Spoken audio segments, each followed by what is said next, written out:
Python multiprocessing. Some functions do not return when they are complete. Queue material too big.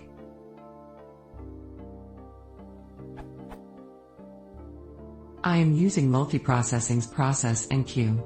I start several functions in parallel and most behave nicely. They finish, their output goes to their queue, and they show up as is_alive == false. But for some reason a couple of functions are not behaving. They always show is_alive == true, even after the last line in the function, a print statement saying finished, is complete. This happens regardless of the set of functions I launch, even if there's only one. If not run in parallel, the functions behave fine and return normally. What kind of thing might be the problem? Here's the generic function I'm using to manage the jobs. All I'm not showing is the functions I'm passing to it. They're long, often use matplotlib, sometimes launch some shell commands, but I cannot figure out what the failing ones have in common.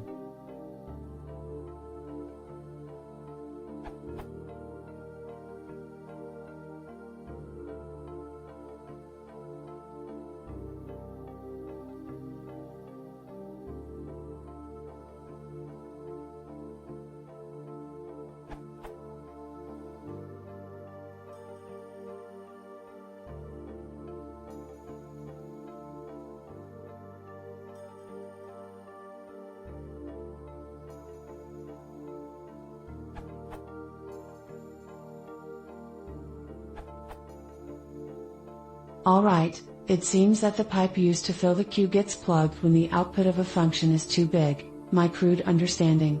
This is an unresolved/closed bug? This URL. I have modified the code in my question so that there is some buffering, queues are regularly emptied while processes are running, which solves all my problems. So now this takes a collection of tasks, functions and their arguments, launches them, and collects the outputs. I wish it were simpler/cleaner looking. Edit, 2014 September, update 2017 November, rewritten for readability. I'm updating the code with the enhancements I've made since. The new code, same function, but better features, is here. This URL. The calling description is also below.